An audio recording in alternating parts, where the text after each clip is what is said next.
하천고 1학년 학생들 안녕하세요. 오늘은 한국사 수업을 좀 다른 방법으로 수업을 진행해 보려고자 해요.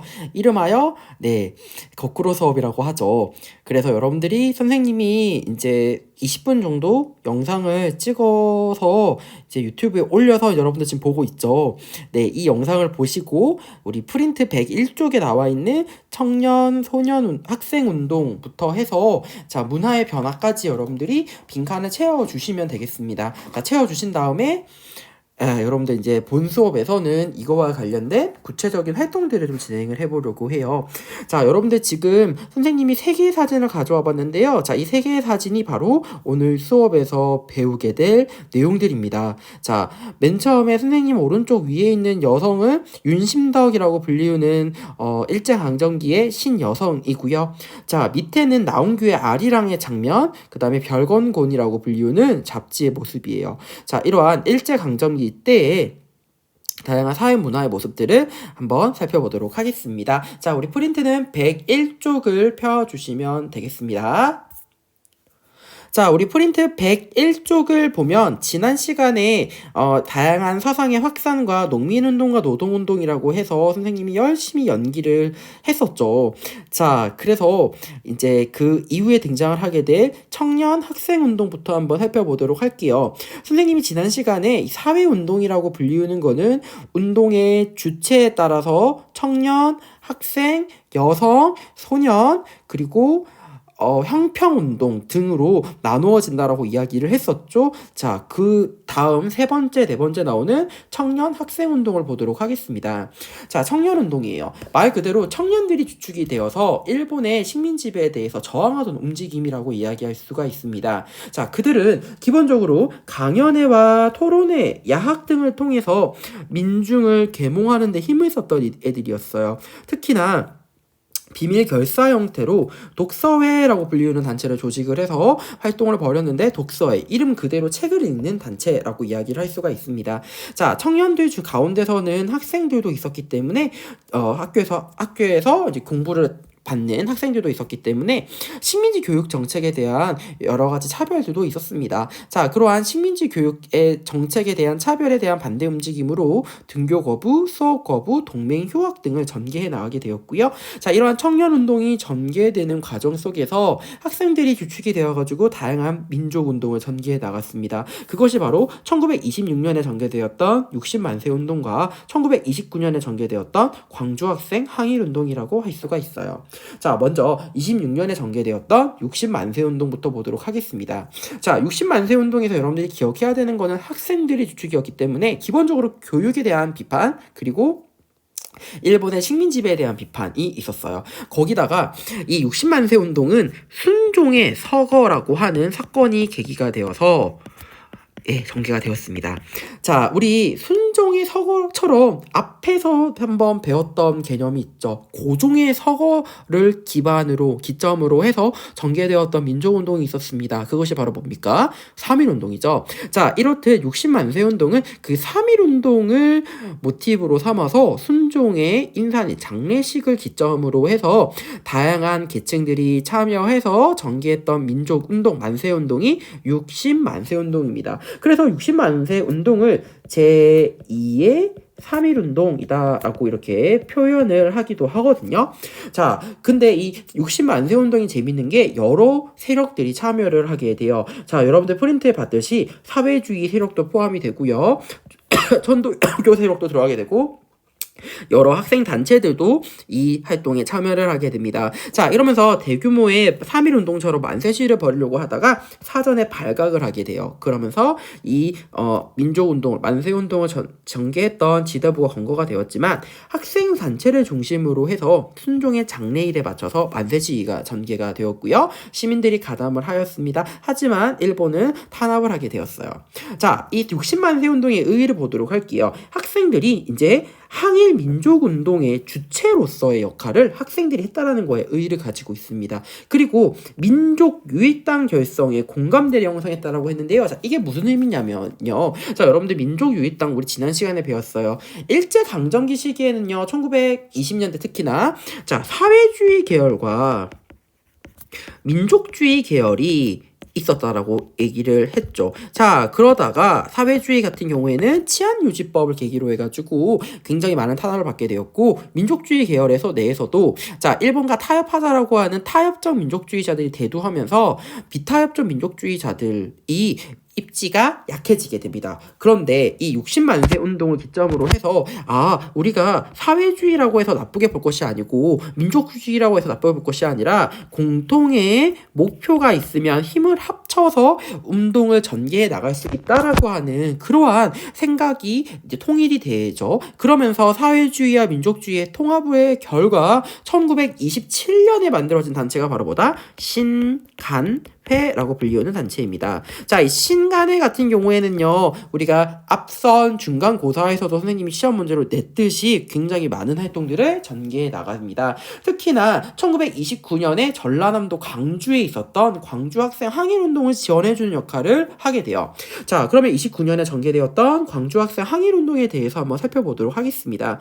자, 먼저 학생들이 주의되었기 때문에 식민지 차별 교육에 대한 비판, 일본의 민족 차별에 대한 비판이 있었습니다. 자, 그 가운데서 60만세 운동을 기점으로 해서 보다 학생 운동이 조직화되는 모습이 나타나게 되었어요.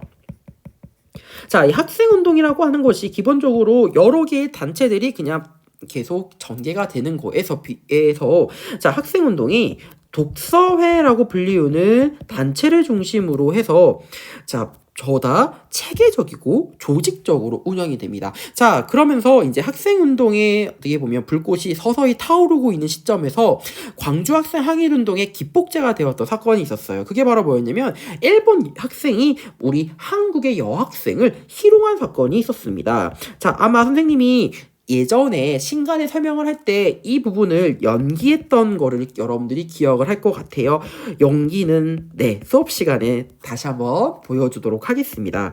자, 이 한국 여학생의 희롱 사건이 발생을 하게 되자 한국과 일본의 그 남자 학생들이 주축이 되어서 폭행이 사건이 벌어지게 돼요. 자, 그 과정에서 경찰과 그다음에 교육 당국에서는 편파적으로 사건을 처리하게 됩니다. 일본에게 일본 학생은 그냥 문제 없어. 하지만 한국 학생은 퇴학을 시켜버리는 그렇게 편파적으로 사건을 처리하다 보니 이거를 들은 광주 지역의 학생들이 대규모의 시위를 벌이게 되었고요. 자, 그 과정에서 어느 단체가 그렇죠. 신간회라고 불리우는 단체가 뭐합니까? 진상조사단을 파견을 했다라고 했죠. 자, 그래서 이 진상조사단을 파견하고 난 이후에 이 광주 학생 항일운동이 광주에서만 국한되는 것이 아니라 전국적으로 확산되는 기폭제 역할을 했다라고 이야기할 수가 있어요.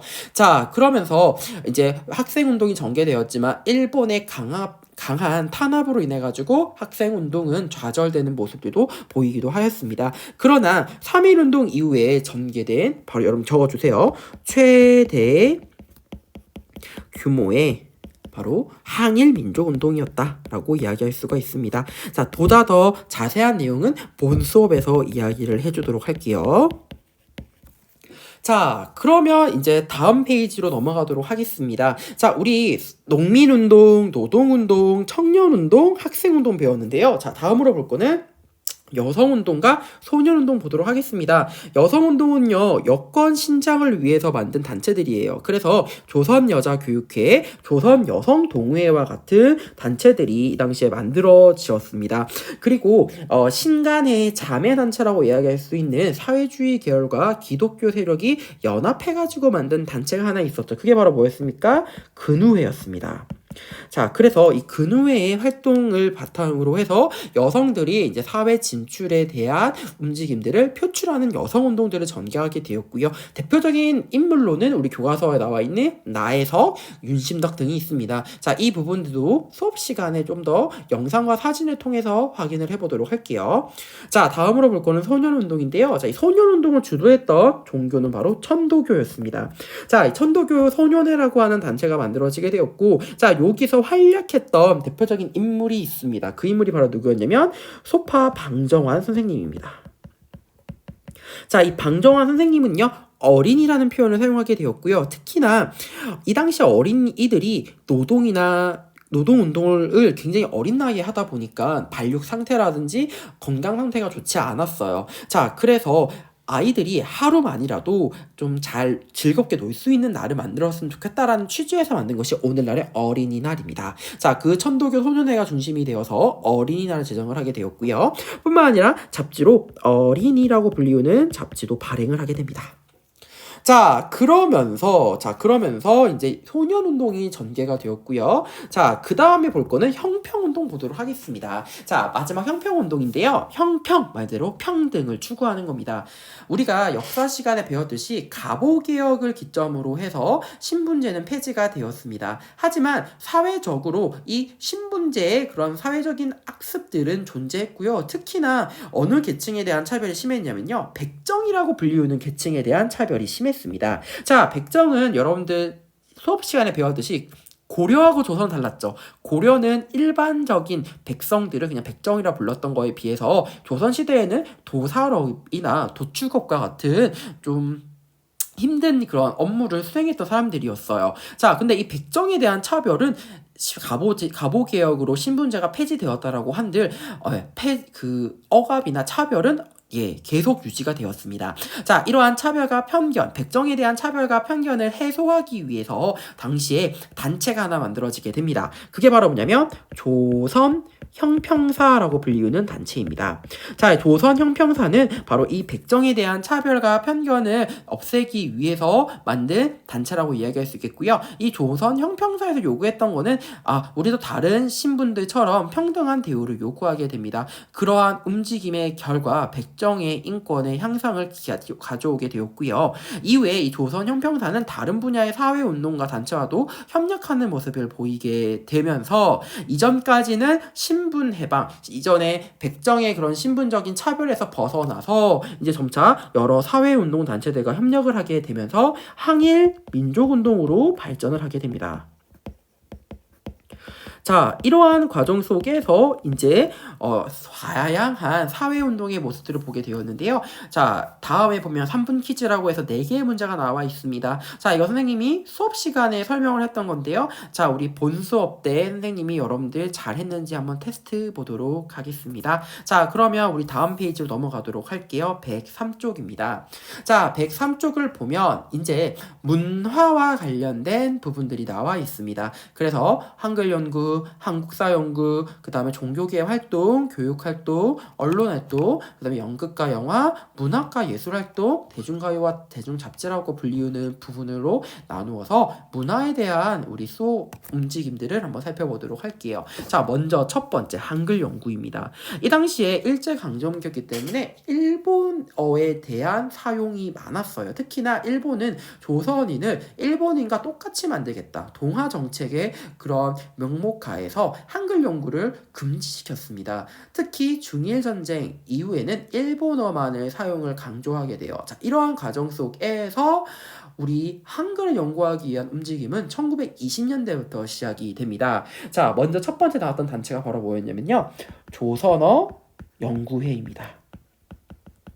자, 조선어 연구회는 1921년에 만들어진 단체로서 오늘날의 한글날에 해당이 되는 각야나를 만들었고요. 한글이라는 잡지를 간행했던 단체였습니다. 자, 그러다가 1931년이 되면요. 바로 이 조선어 연구회 세력들이 주축이 되어서 만든 단체가 있습니다. 그게 바로 뭐냐면 조선어 학회라고 불리우는 단체였어요.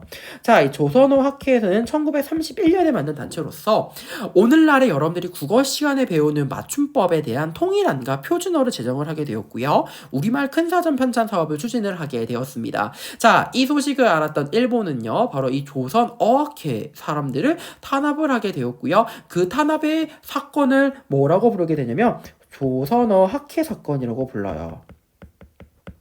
자, 이 조선어 학회 사건으로 인해서 당시에 조선어의 학회에 활약을 했던 회원들을 구속을 하게 되면서 조선어 학회의 활동이 위축이 되었지만 그들이 남겼던 것들이 오늘날 우리 사회까지 이어지게 되면서 국어 연구가 활발하게 전개가 되었습니다. 자, 다음으로 볼 거는 한국사 연구인데요. 이전까지만 하더라도 일제강점기까지만 하더라도 바로 일본 역사에 대한 연구가 활발하게 되었고요. 특히나 일본은 우리나라 역사를 왜곡을 시키면서 일본이 우리나라 역사를 왜곡을 시키면서 식민 지배를 정당화하고자 하는 모습이 나타났습니다. 자, 이런 왜곡을 기반으로 해서 생겨난 역사적인 사관, 역사관을 뭐라 부르게 되냐면 자, 식민사관이라고 부르게 됩니다. 자, 크게 식민사관은 세 가지 정도가 있는데요. 자, 우리나라의 그 분당 정치처럼 계속 정치적으로 다툼이 있으면서 발전했던 역사이기 때문에 좋지 않다라고 평가절하하는 당파성론.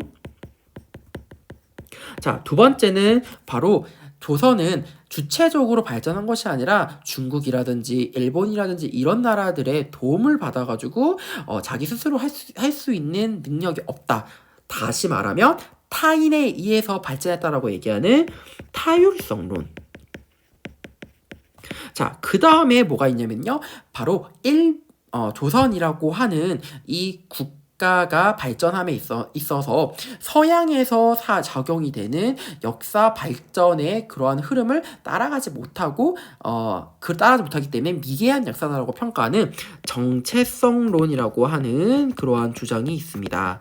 자, 이러한 식민사관을 기반으로 해서 우리나라 역사를 깎아내림으로써 식민 지배를 보다 더 정당화하기 위한 목적에서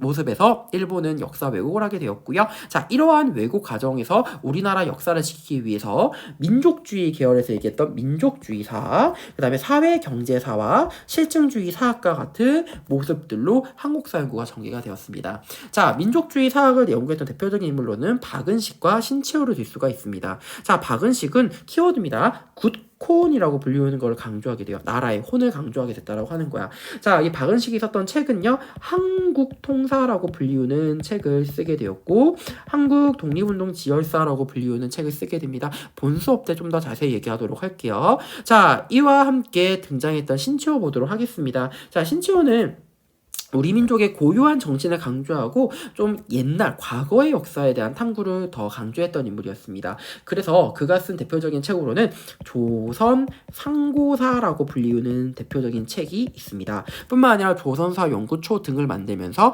우리 고유의 그런 역사 편찬을 강조했던 인물이 신채호다라고 이야기할 수가 있어요.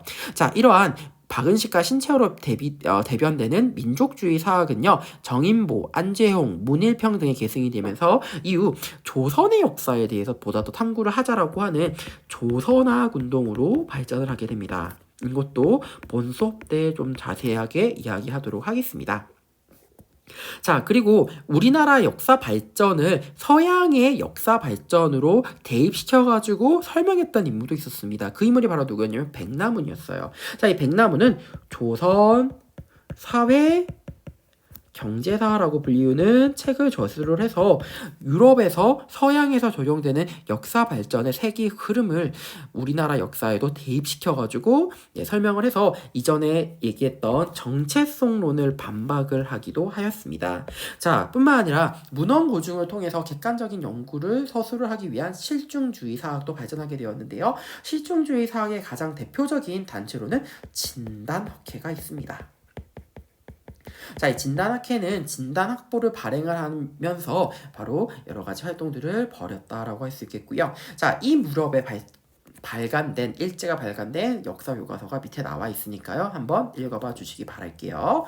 자, 다음 옆에 넘어가면 종교계의 활동으로 넘어가도록 하겠습니다. 자, 먼저 만주에서 중광단을 조직했던 종교가 있었죠. 자, 단군을 모셨던 종교 바로 뭐였죠? 대종교였습니다. 자, 이 대종교가 특히나 만주 지역에서 크게 활약을 하게 되면서 독립전쟁에 큰 영향을 주게 되었고요. 자, 두 번째, 개벽, 신여성 등의 잡진을 발행을 하고 청년, 여성, 소년운동 등 대중운동을 전개했던 종교는 바로 뭐였다? 천도교라고 불리우는 단체였습니다. 자, 천도교는 동학이죠. 동학. 그래서 대종교는 단군을 모시는 거에 비해서 천도교는 동학을 모시는 종교라고 얘기할 수 있습니다. 이후에도 천주교, 개신교, 불교, 원불교 등의 종교계의 활동을 계기로 해서 일본의 식민 지배에 대해서 약간씩 저항하려고 하는 움직임들을 종교계에서도 나타나게 되었고요.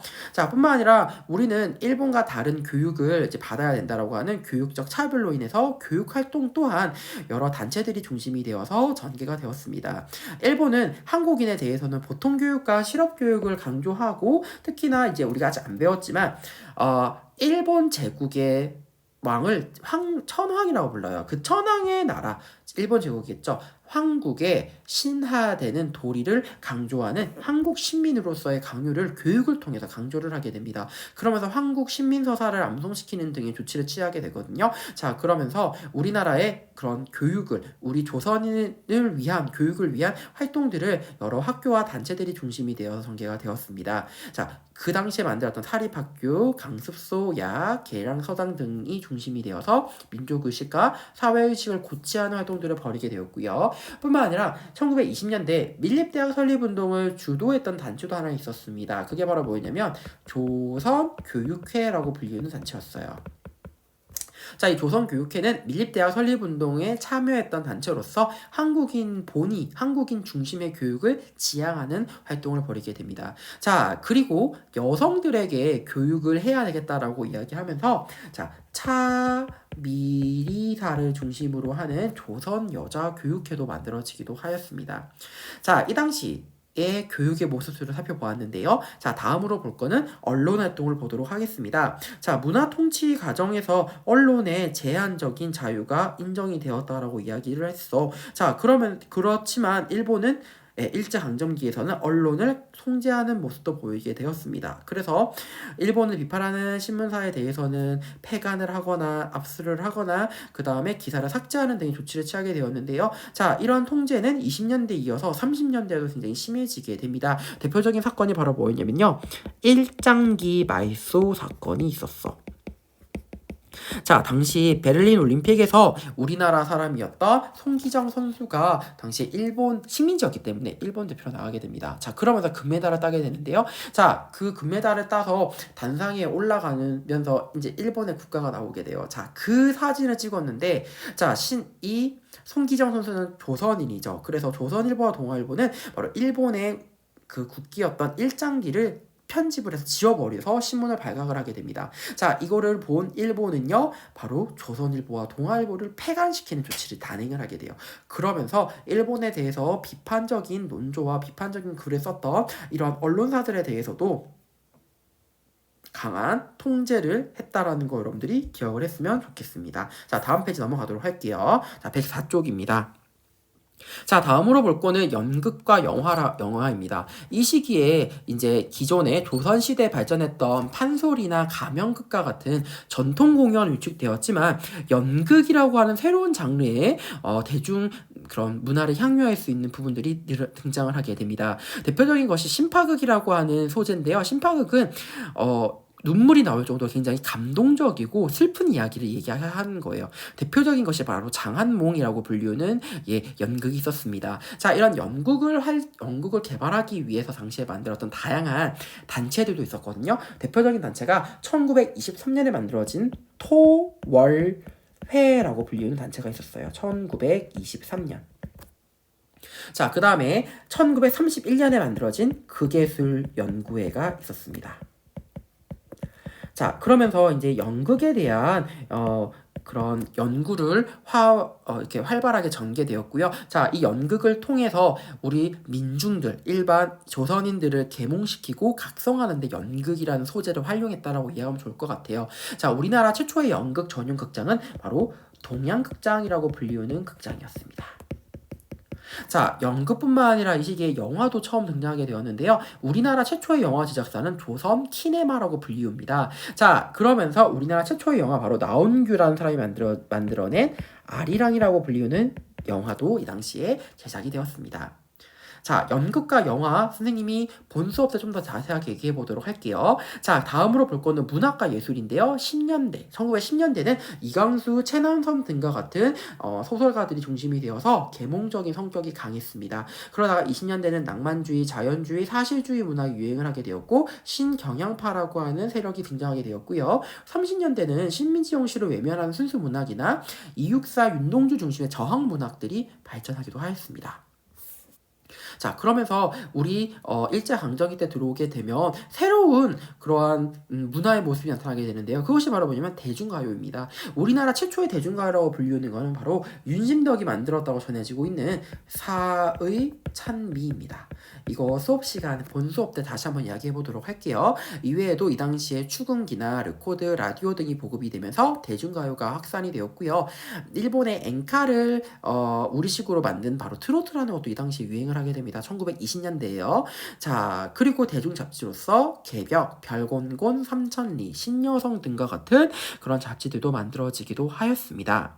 자, 이렇게 해서 우리가 조금 많은 양의 내용들을 간단하게 프린트에 있는 빈칸을 채워가면서 수업을 했는데요. 자, 다음 시간에 여러분들이 이 영상을 보고 만날 다음 시간에는요. 여러분들이 빈칸과 관련된 조금 더 구체적인 수업의 내용들을 좀 선생님이랑 좀 보려고 해요. 사실은 문화와 관련된 사회와 관련된 부분이기 때문에 다양한 영상들과 매체들이 남아 있습니다. 그래서 그 부분들을 수업 때 보면서 오늘 배운 내용들을 한번 정리해 보도록 할게요. 자, 이해 안 되는 친구들은 수업 때 열심히 질문해 주시고요. 오늘 수업 내용 바탕으로 해서 학습지의 빈칸을 잘 채워주시기 바랍니다. 자, 그러면 선생님과는 본 수업 때 보는 걸로 할게요. 자, 여러분 안녕.